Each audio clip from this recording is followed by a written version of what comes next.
Here's the geography of the state of Pennsylvania explained in under 5 minutes. Are you ready? Here we go. Pennsylvania is located in the mid-Atlantic region of the United States, bordered by the states of Delaware, Maryland, West Virginia, Ohio, New York, and New Jersey, as well as sharing a water border across Lake Erie with the Canadian province of Ontario. It is the 5th most populous state with over 13 million inhabitants. But it's only the 33rd largest by area, making it the 9th most densely populated state. Here it is compared to England. Absolutely the number one thing you have to understand about Pennsylvania's geography is that it is located at the confluence of numerous important regions, including the Northeast, the South, the Midwest, the Great Lakes, and the Atlantic seaboard, giving it the nickname the Keystone State. For example, its southern border was part of the Mason-Dixon line, the line that separated states which allowed the ownership of human beings from those that did not.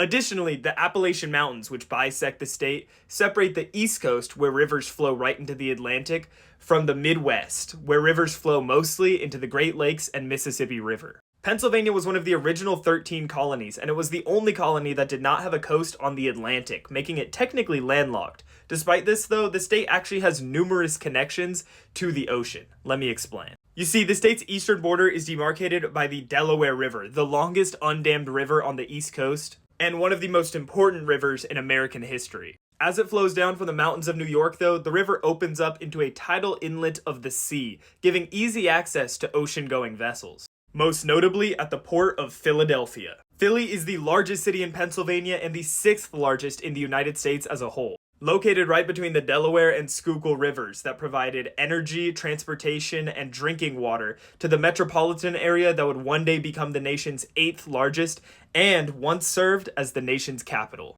Surprisingly though, this is not the only way that Pennsylvanians can access the ocean, and as you travel westward over the mountains, we reach 2 distinct metropolitan areas that each have ocean-going ports. In the far north, the city of Erie lies on the shore of, you guessed it, Lake Erie, which provides access to the Great Lakes system that connects the Midwest to the Atlantic Ocean and Mississippi Basin. The Great Lakes Basin is surprisingly small though, and just south of the city we entered the 2nd largest drainage basin in the state, centered around the city of Pittsburgh. Located at the scenic confluence of the Allegheny and Monongahela rivers, Pittsburgh has one of the most fascinating geographic settings of any city in the country because although it's located on the wrong side of the Appalachian Mountains to access the Atlantic Ocean directly, it nonetheless has one of the largest shipping ports in the country. Thanks to a long and winding series of rivers and other inland waterways that connect western Pennsylvania to the Ohio River and eventually the Mississippi. This allowed Pittsburgh to grow as a shipping and manufacturing hub that linked the resource-rich Appalachian Mountains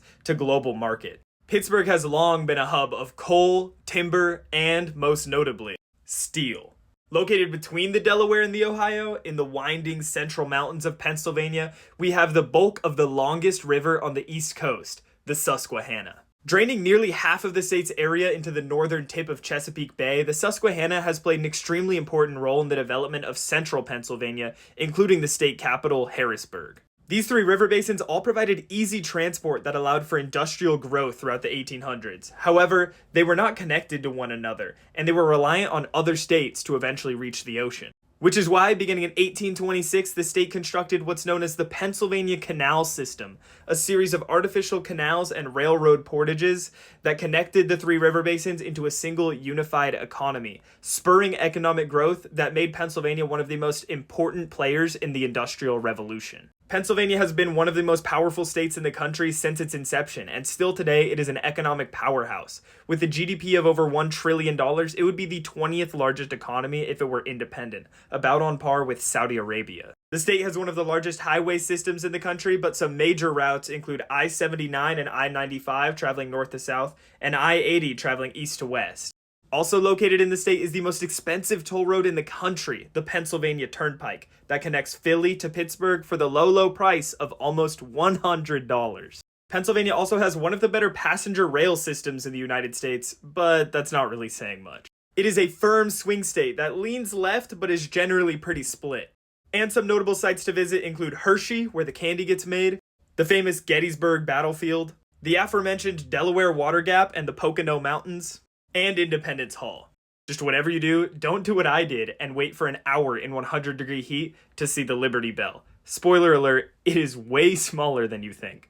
Pennsylvanians, you'll have to let me know what I forgot in the comments down below, and everybody else let me know where you think we should go next. Thanks for watching. Follow for more.